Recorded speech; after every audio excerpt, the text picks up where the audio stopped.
And suddenly, something happens.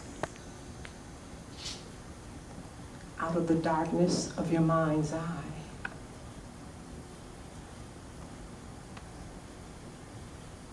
out of the darkness of your mind's eye, as you focus at the point between your two eyebrows, you see what appears to be a glimmer of light. And the mind wants to ponder it, but keep the mind flowing with that breath, inhaling and exhaling smoothly and evenly. Deep, smooth, even breaths.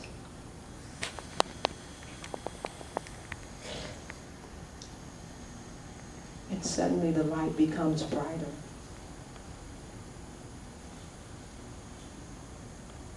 And in the brightness of the light, you see what appears to be a small cave, a small opening.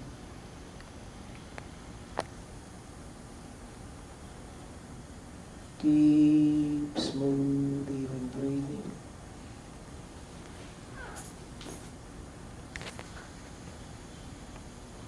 And suddenly, a small voice speaks to your mind and says, "Come. I've been waiting for you." And as some apprehension just a little begins to arrive, the flow of the breath soothes and calms that apprehension. And slowly, without any physical movement, you're suddenly inside that small opening. And the voice says, "Come closer. Come closer, beloved. I've been waiting for you." And without speaking, your mind poses the question, if I may ask, where is this place?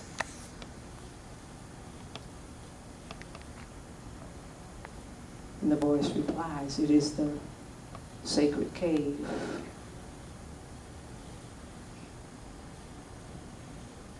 Where I've been waiting for you.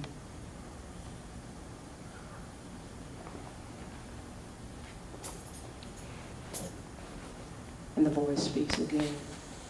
Come, sit for a few moments, take off your shoes.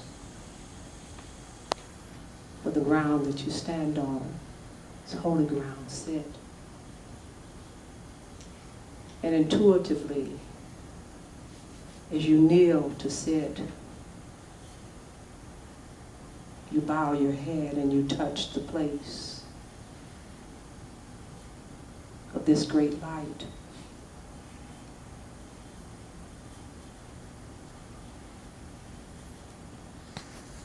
And you continue sitting.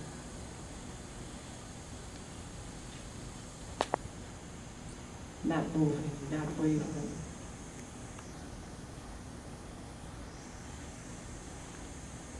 In absolute stillness.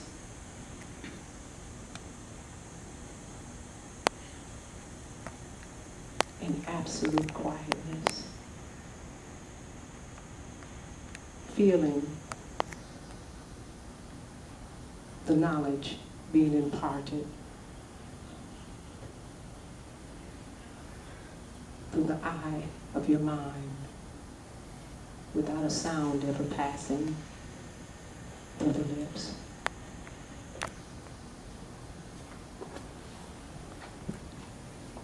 And after some time, the body begins to waver.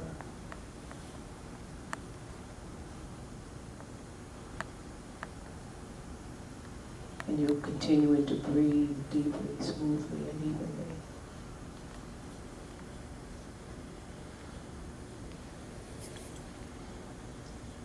And for the first time, you feel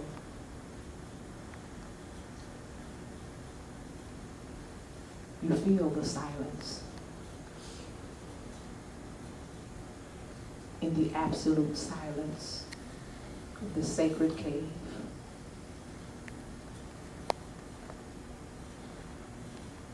Complete silence.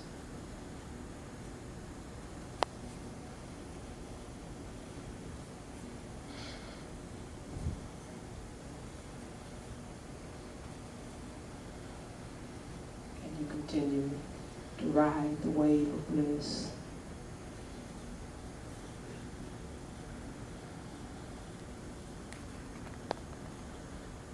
Feeling the presence of all of the love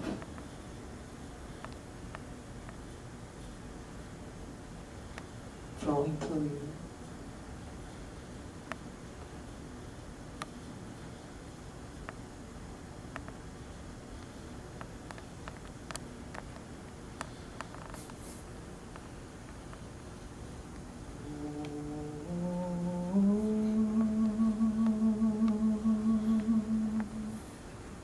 Guru Deva Brahma,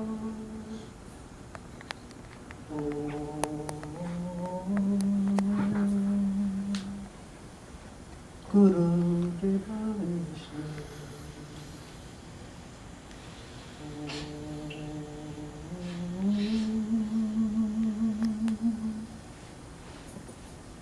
Guru Deva Shiva,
as you feel the rise and fall of the waves of bliss flowing over your entire being. And suddenly, a still small voice speaks to you and says, "You must go now." And you begin to plead the child that you are, "Please allow me to stay." "No, you must go now. But you may come often. Just sit.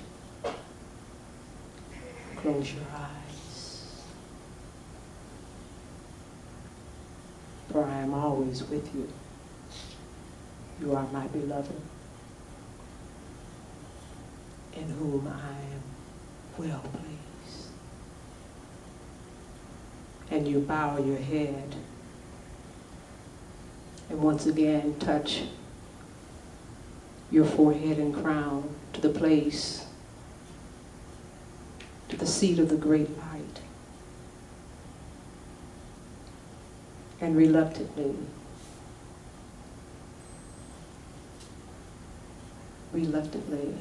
you back away, holding on to the vision as long as you can.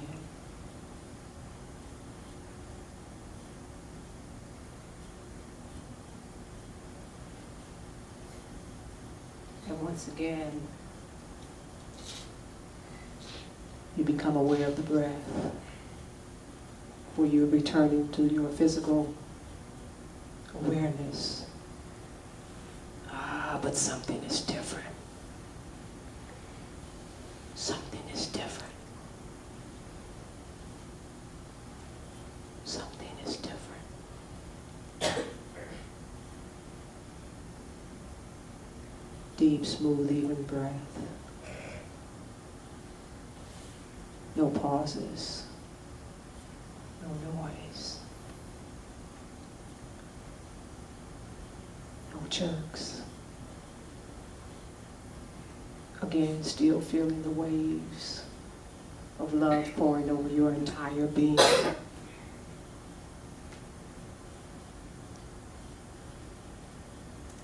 Gently, ever so gently, open your eyes.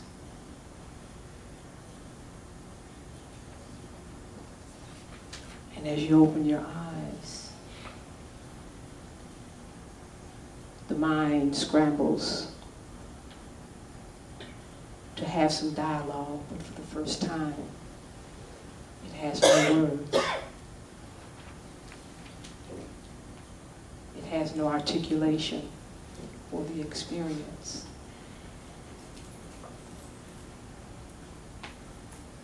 You are a citizen of two worlds. What you must learn to do is to be able to travel back and forth between those two worlds by the grace of your teacher. And your mind still tries to find some words.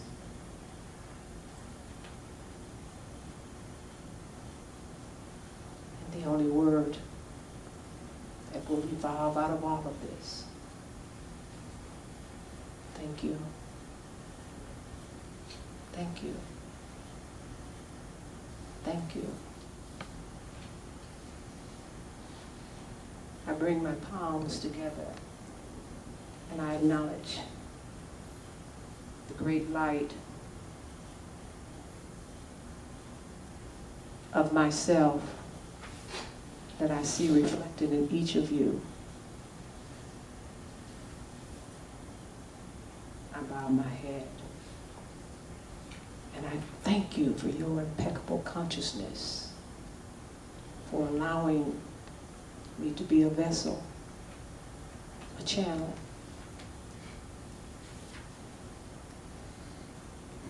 Don't forget, anything good belongs to that great presence in the sacred cave of yourself that allowed it. Any nonsense, any foolishness, it belongs to Matilda McGillicuddy. Peace, peace, peace. So thank you.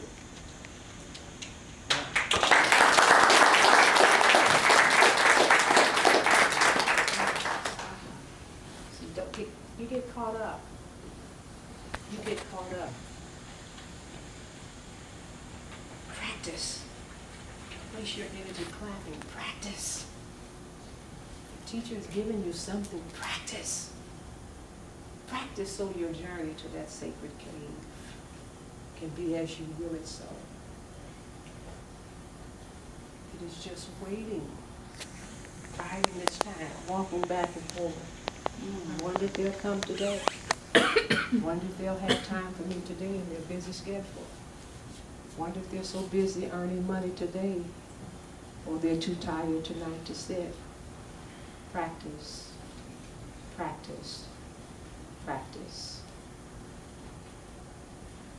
Choose your path and practice. Now, may I entertain any questions? I would entertain absolutely, as I said, anything good that you felt. Give thanks to that presence from inside yourself. Use the Yes, microphone, sir.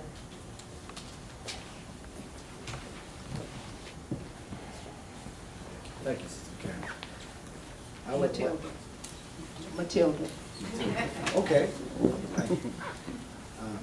I have some young men with me, and I would like you to share with them specifically how the practice of breathing and yoga and meditation can assist them in dealing with the stresses, the anger, the emotional distress that they, as well as all, particularly adolescents, experience in their daily lives and their existence.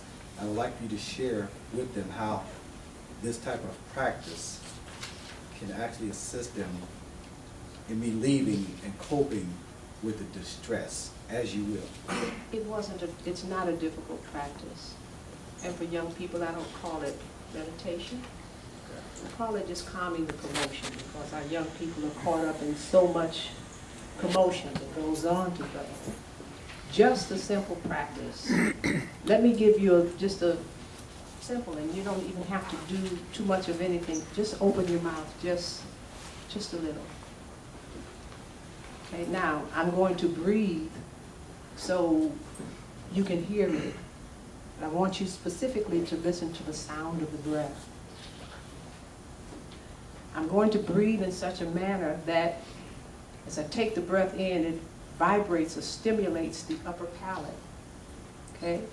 And exhale, you will hear the sound of the breath. Normally the breath should be quiet without any sound to it, but this is purposely because there's a point to this.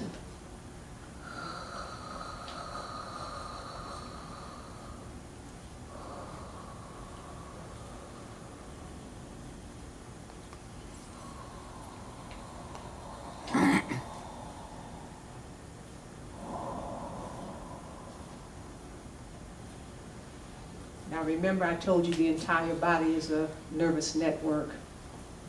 And the nervous network of the brain, as that breath stimulates that upper palate, something happens in the brain, that energy center, Ajna chakra. It stimulates that, and all the clutter and all of the whatever it is in the commotion, somehow it dissipates itself. Just for a few moments, just sit and take that breath with me, just for a few moments.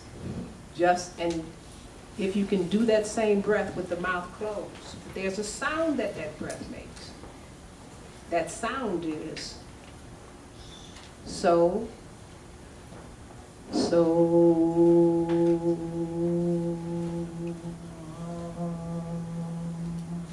That's the sound that breath actually makes. But again, when it vibrates that upper palate, it stimulates something in the brain that causes a calmness and a relaxed state to come over the body. Just do that with me. Sit up straight, young man. It's everybody, just so you can experience it. Just open your mouth, just part your lips slowly, and just, it sounds like snoring, but it's not.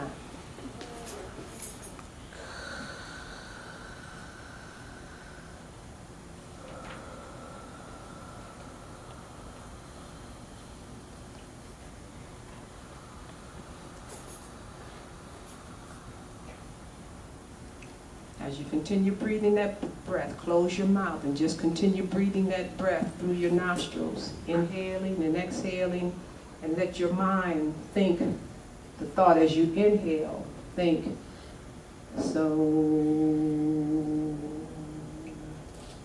and as you exhale,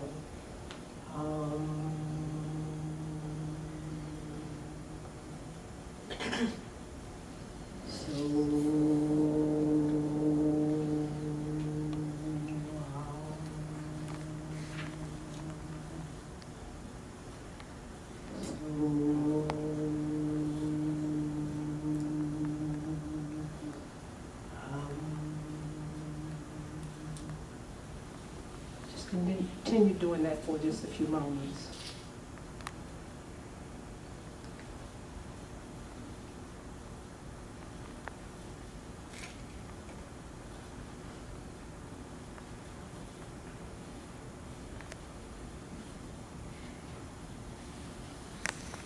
Now, open your eyes. Now, the great thing about breathing, and many of the simple breathing techniques, you can do that and no one knows exactly what you do.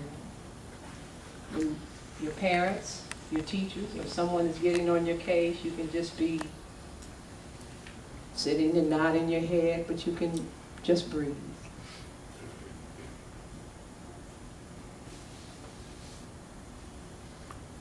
And when you have no rebuttal or nothing to offer, but just, again, you're covering, you're controlling the energy that flows through with the breath.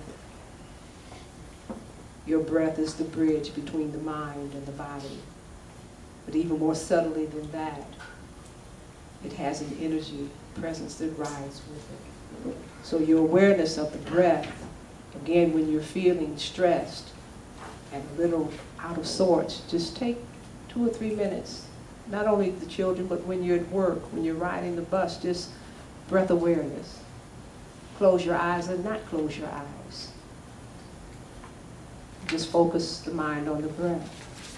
And I told you the mind, the little monkey that it is, if you give it something of choice to function on, then it cannot take you to all of the places that it tries to take you. It will keep you one-pointed, focused, and concentrated. Can I answer any other questions?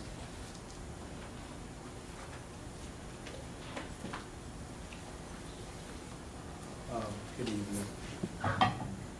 I just wanted to ask a question. How does the breathing tie in with nutrition and health? Nutrition, and again, let's go back to the third energy center of the body, Manipur chakra. The digestive piece. We are what we eat. And not only bringing it into the body, but we must learn how to combine certain foods together so that the digestive process and the assimilation process is a simple process. It's not labor. What happens in the body with our food combinations and what we eat, and if you enjoy meat, continue to eat meat. When you eat what you will, okay? And my theory is if you bless it, then it's okay. But be mindful of it. Certain things digest at different times in the body. Your fruits are almost 100% water. So when you drink a glass of water, it requires no digestive time. It just simply the body takes it in and it assimilates itself quickly. The same with fruits. It takes within about 30 minutes or so, fruits are digested because they almost immediately convert to the water. Most fruits, especially your melons, your oranges, your apples, your bananas are something different, and that's another time, but they take different times with your fruits. So when you eat fruits, most of the time you should eat those fruits by themselves. And try not to eat anything within at least 30 minutes of when you take them so that they do what they do. Your fruits are very nutritious. Now, when it comes to the proteins, proteins take the longest time in the body to digest, okay? And normally, probably up to 6 to 12 hours, depending upon what the nature of that protein is. Now, proteins generally should be taken with something that it will digest well with, such as your vegetables. And not all vegetables, but never fruit. When you eat proteins and you combine it with fruits, what you have is called protein putrefaction. Okay, that's where you get the smelly gas from. Okay? Because the body is holding, the stomach is holding the fruit in there, waiting for the proteins to digest. Okay? And remember, proteins take about 6 to 12 hours to digest. And saying that, you need to be mindful of when you have your proteins. Your heaviest meal of the day should be at the noon hour, which gives it enough time to digest and assimilate in the body so that when you lay your head to rest, that you actually rest and you're not tossing and turning because there's a war going on. The body is going to do its work. It doesn't matter if you don't know what work to give it. It's going to do its work. It's designed to do that. So your proteins, and starches and those kinds of things, they do different things. But it's a matter of get a book and read about proper food combining. Okay, so it's not a matter of what you eat, because you should eat what you want to eat. And for those of you who are seeking vegetarianism, if you really want to know, study. Get some literature that tells you about how to combine your foods. Your beans, your rice, your subsi rice, your dal, they make complete proteins. Okay? And see, the body doesn't store proteins. And this is where a lot of this cancer sometimes comes from, because see, when foods do not digest well, and the body is not allowed to do its work, that is, digest it, assimilate it, then once it assimilates itself and goes and serves the entire body, that which is no longer needed should be able to do what? Be eliminated from the body. But many times, most of you, and I don't want to know, I didn't come here for crap today, but most of you don't have a regular bowel movement at least once a day.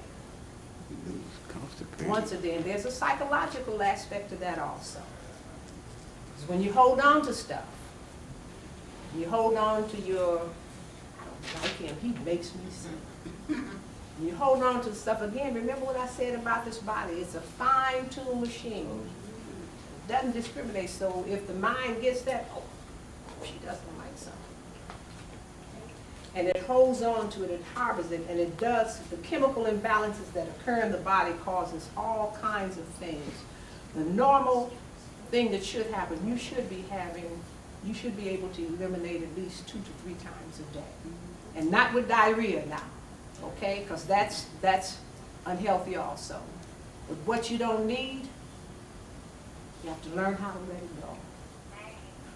And there's one way to figure out how to let stuff go and not to hold on to it. And most of what you hold on to, you can trace it back to some feelings or emotions that you have about folk and about people. Okay, but I'm not, again, that's another whole discourse. Another whole discourse. But the food that you eat should be healthy, fresh, and it should allow you to feel vibrant. I'm 80 years old. Look at me. No, I'm not really 80 years old.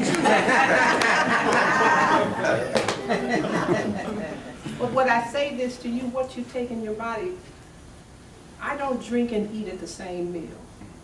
I eat my meal, and I either drink something, either 30 minutes before that, or at least maybe 30 minutes to an hour after I've eaten, so that that drink does not dilute the digestive juices that the body secretes once food is taken into the body.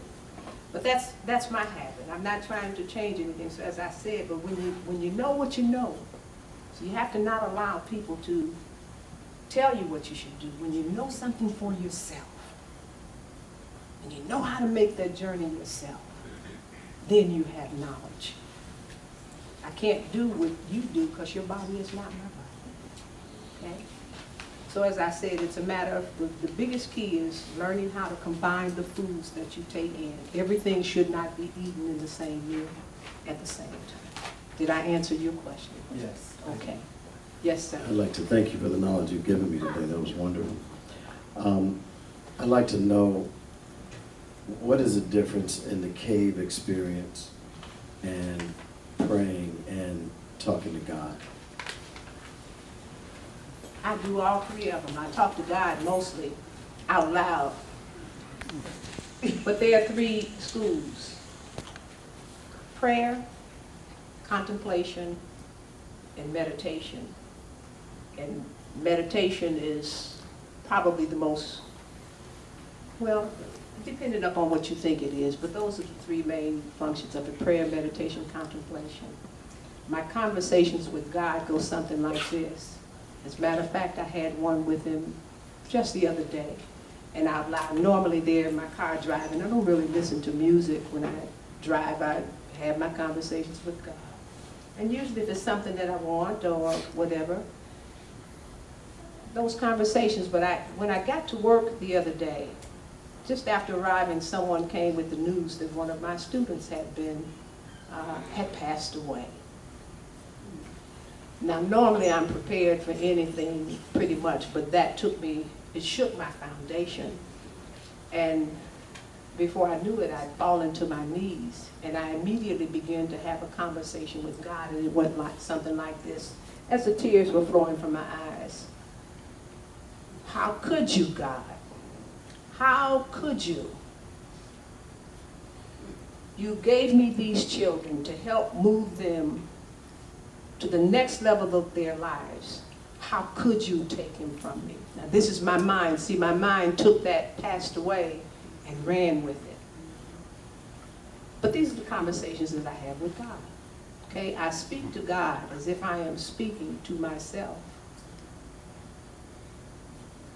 Because this is not an energy, a presence so much outside of myself as it is a part of me. So sometimes I'll have conversations out loud, which I can do in my car, and they probably say, well, see, now with the cell phones and things, they probably think I'm talking on a cell phone.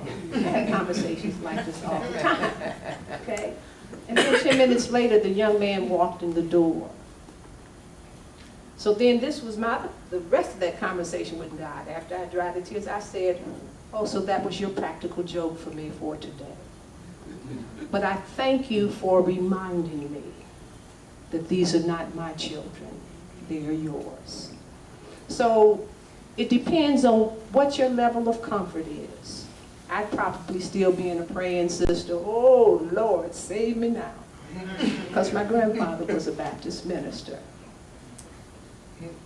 But you see, as I said, but by the grace of that hand, somehow I was snatched, both Dr. Ingram and myself. We looked up and found ourselves on another side of the world. A whole new experience, getting something now. Contemplation is where your mind, and again, that deals with the intellect, where you get a chance to ponder some things and think about some things. And 2 + 2, well, most times it's 4, but if you put it this way, it could be 5. See, those are the things that kind of confuse you, but that meditation, once you practice it and learn it, there's nothing like it. See, the journey to the sacred cave that I gave you, it was real. It was real for me, but because it was real for me doesn't mean that it needs to be real for you. It was my experience. My experience may not be your experience, but it gave you a glimpse, just a thread to let you know that what you want wants you. What you are seeking is sitting and waiting for you, just to be recognized. When I retired the first time, and when you recognize it, see, you have to know what you look like. Now, if anything pops up, and when you close your eyes, it pops up and it starts rolling its head around and saying, hello. Get up and run like the wind, okay? Get up and run like the wind. But the first time I retired, and see, after that journey, I am as obedient as I can possibly be. Now that's not 100% compliance, but I think I'm about 62%, just to show you that I'm still working. I'm still working with myself on this path. Dr. Ingram is always trying to be the boss of me.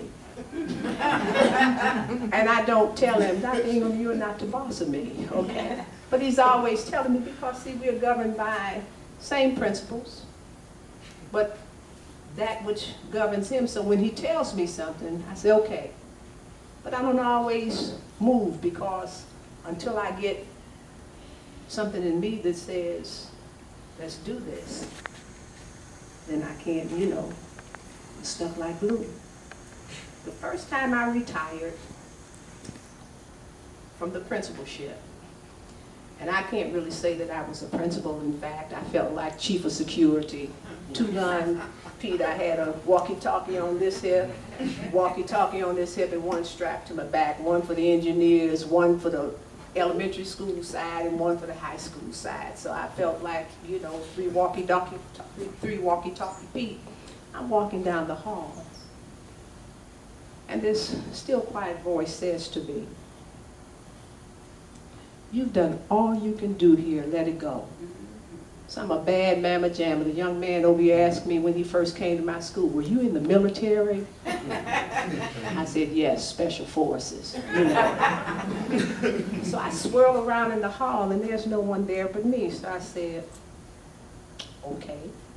So I continued, you know, strolling down the hall and said it again, "You've done everything you can do here, let it go." I heard it the second time. See, the thing about being still is you have to learn how to listen for that still, small voice. And once you are honed enough to a certain point, it will speak to your mind, just like I'm speaking to you now. But I don't want you to run out and say, "Speak, Lord, speak to me, speak to my mind," because everything has its natural progression. But what I did that day, I put on my coat, I said nothing to no one. I went down, told the secretary I'll be back. That was in March 2004. Went down and normally I was slated to retire in 2006. But you know, when you know people in high places, the person I needed to see when I got down, I said, "I gotta go." I didn't explain anything, I gotta go. So we had a little history, so okay, I just need to change a few things in the system. So the 2006 was retendered and I left June 30th in 2004. I said nothing to no one. Had no idea what was going to, my money was funny. I wasn't prepared. It's like, well, if I just work another 2 years, I could pay this credit card, I could finish paying for the car, all the things that I could do. And the voice said, "Let it go." Now, I promise you, I left June 30th in 2004. I haven't stopped working yet. That's simply because when you have work to do, you have to understand clearly it is not your work. You're just the instrument, the channel, and whatever it is that you do it knowing that you are not to do it. So as I said, the obedience, so your conversations is a way of dialoguing. The first time I heard my teacher's voice in my head, I was sitting in meditation, and boy, I thought I was getting down from my crown, because I had been sitting about an hour and a half, feeling no pain, and in my mind, I'm like, "Look at me, I'm doing this thing, I got this." And his voice came through nice and strong. Lower your chin. Quiet your mind with that foolishness. So you see, there's nothing that is separate and apart from you in this universe. The only separation are the fences that we put between ourselves. Every person that you encounter on a daily basis, it is someone who is a reflection of yourself. If you don't like them, then take a good look in the mirror, my brother. Okay? If it's something that rubs you the wrong way, that's something that's in you, it's not what you're looking at. So get busy and start working with you. So I went all the way around the block to tell you that doesn't matter what you practice, just practice. Just practice. And sometimes if one is feeling better than the other, whatever it feels that it will guide you if you open yourself up to it. Okay. Can I answer anything for anyone else? Okay. I think that we've covered just about as much territory as we could have possibly covered. And I really want to thank you for allowing me to be a part of this today. And I really don't like to come out too much. I like to just, it's so nice when you can move quietly through and do what you do without opening your mouth or speaking. Nobody needs to know who you are. They just need to appreciate the value of the service that you provide. Not the work, but the service that you provide. I show up every day to my job, not because it pays me,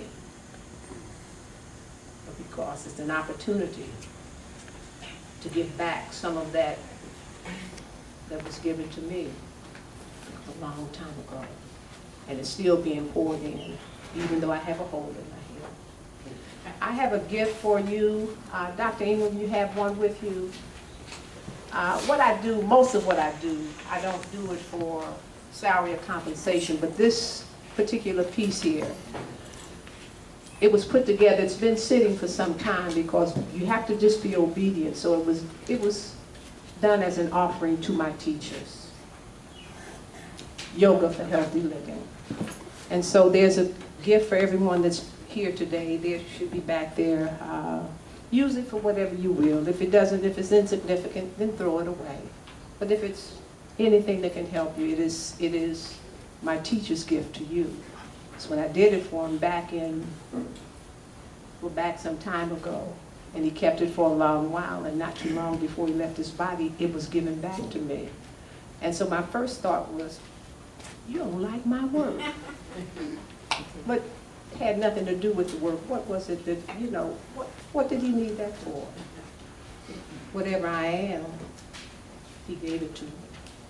It's his gift to me, so this was gift back to him. So now I share this gift with you. So use it, or put it away, do whatever you will with it, but namaste.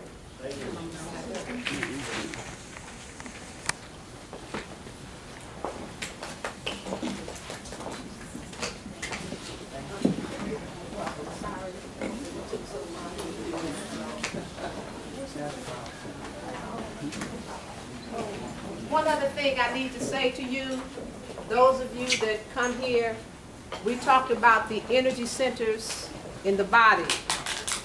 And what I discovered as I climbed the mountains and dipped into holy rivers and those things, that every place, the energy centers, they create what are called vortexes. Powerful energy centers. The first time that my teacher allowed me to understand what it felt like to go inside, I understood that. But I need to say to you that this ground that you stand on right now, trust me, it is holy ground. When I step into here, you can feel an energy. You can feel a presence. So when you step through these doors, come in open and receptive to what this energy has. And if you don't understand it, just feel it. And if you can't feel it, then just pretend that you do. Just hang around in it, and then at some point but this is really, it is really a powerful vortex. And vortexes that we see in the external world, they have a lot to do with the collective consciousness that flows through any place, like the river Niger, the river Ganges, the Saraswati River, any place that has power in it. It is the collective of what it has gathered as it has come along. The person that this institution has been named after was a powerful person. He started off on one path, on one journey, or so he thought, full of a lot of things that by the time he got ready to leave here, by the time that he left here, he had discovered the real truth about his existence and the most powerful thing in this world, the love of another human being and the reflection of himself. And see, here's what you know. This is one of the reasons that I don't really care if anybody knows what I do or what I think or what I know. I could really care less, and most times I like to just do what I do. But once he discovered that, see, truth is so powerful. And we're in an age now, the Kali Yuga, where it might not want you to know what the real truth is. So sometimes you have to be camouflaged to do what you have to do. But once they discover the mountain and the truth, then he exists no more. Same thing with Harold Washington or Martin Luther King. See, once your eyes see it, then it radiates through your whole pores, and even if they don't understand it. But right about this world exists on some other kinds of things right now, but this is a powerful vortex here. It is a powerful presence. I encourage you to continue to come and support this Karnak Wellness Institute, because even though it's under the banner of wellness, health and wellness, even more than that, It is something sacred and something holy and something powerful in this place. It wasn't here when it was first opened up, but it exists here now. So honor that presence and continue to expand upon that presence. And as I said, be as supportive as you can be of this place. And when you come in, take off your shoes, because this is holy ground. I don't mean come in and take off your real shoes, okay? Because some of you ain't washed your socks in some days. But when you come in, know that you walk in the collective consciousness of those who have walked before you. And that energy has been all gathered right in this place, this time, just for you. Add something to it. If you can't add anything to it, take nothing away from it to keep it flowing. Okay?